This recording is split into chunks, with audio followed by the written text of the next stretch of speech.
Hi all, so new video.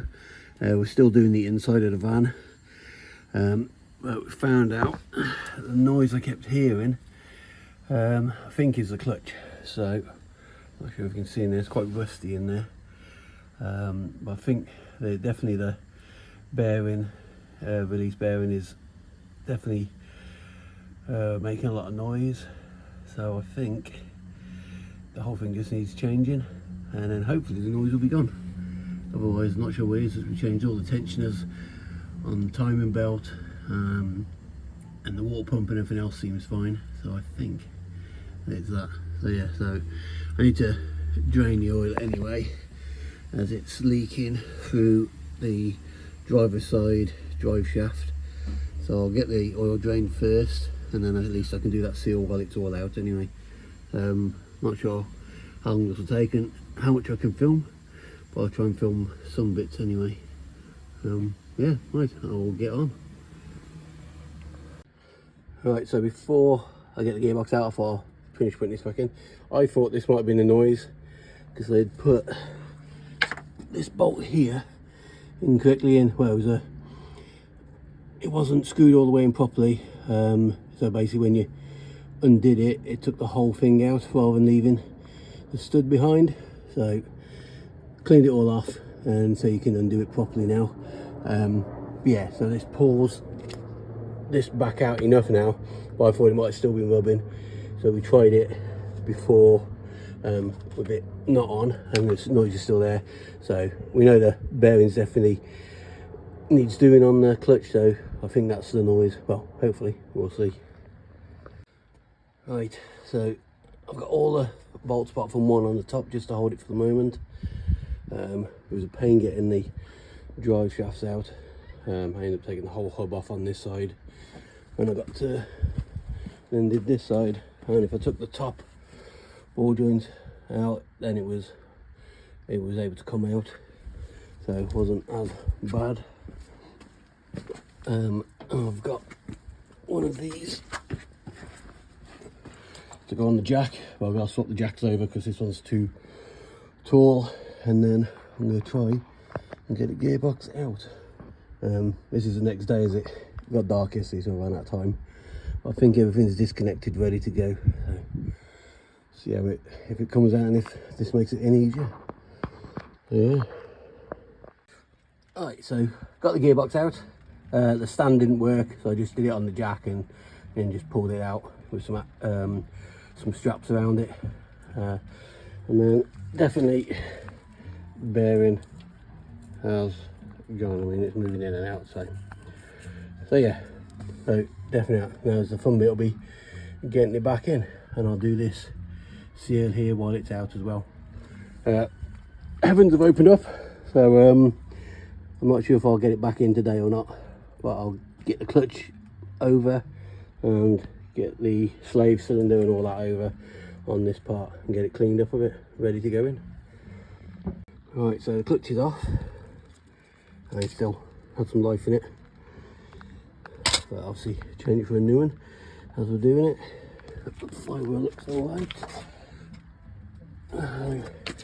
but thought I'd check the bleed for the clutch first, as it looked pretty bad, so I've had to order a new one of them. So it won't be going back in today, but that's just how it goes. So hopefully it'll be drier day when I try to put it back in then. So I'll get this ordered now, and then it's all ready to go back. Alright, so I use my clutch alignment tool to get the new clutch on, give it all a clean, and cleaned all in there, and put the new slave cylinder on. So hopefully it'll go in easy now. See if my contraption works or not. So yeah, right, I'm not going to film it because I'll just be in the way, so I'll let you know how it goes in a minute. Right, so took it out for a drive. All seems to work fine with the clutch. Now it's still got a little bit of a noise. Sounds a bit like the thrust bearing, but it's new, so I'm not, maybe it'll bed in, not really sure. But the noise that I could hear before, which I thought maybe was starting to be the clutch, is still there. So I'm not sure if power steering pumps have issues on this, or maybe the alternator. but I mean it felt like the alternator did, but I've changed everything else, all the pulleys and all that, so I'm not really sure. So we'll just see if it gets worse over time. It definitely seems to go up with the revs from the engine rather than the speed. So yeah, so I'm not really sure. Yeah, so at least that's done anyway, so I know the clutch is all good, and then yeah, we can continue with the interior, which has made quite a lot of progress. So yeah, so that'll be in a different video. Thanks for watching. Right, that didn't go quite to plan. So gearbox is back out again. The slave cylinder seems to be leaking, not sure why. You can see the fluid there. So I've had to order another one, and then I've got to send this one back for them to check, and then they should give me a refund. Gearbox was a lot easier to get out this time. Just took off the top one here on the steering to get the drive shaft out on this side, same on the other side, and then, well, drain the oil first as well, but I'm going to reuse that because like I said, I only just put it in. Yeah, and I've got this, hopefully it'll go back in as easy as it did last time. I've got to take the clutch off now, as I've got to send that back as well, and then I'll just put all the new one in, and hopefully it goes back pretty easy. Yeah, right, hopefully it'll be good.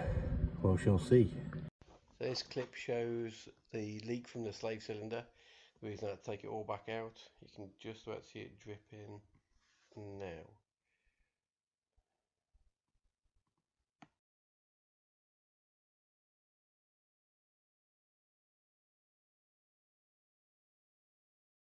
Right, to put it back together, I put the two dowels, I think you can just about see one here, and there's one this side as well. You can see it, where my finger is. Put those back in because they'd come out.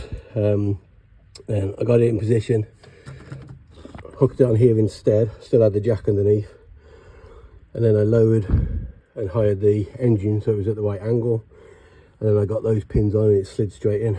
So definitely easier way to do it than what I did last time. So I got those two at the top done, and the two main ones at the bottom in now, and now I'll get the mounting back on the side here so it's all fixed up.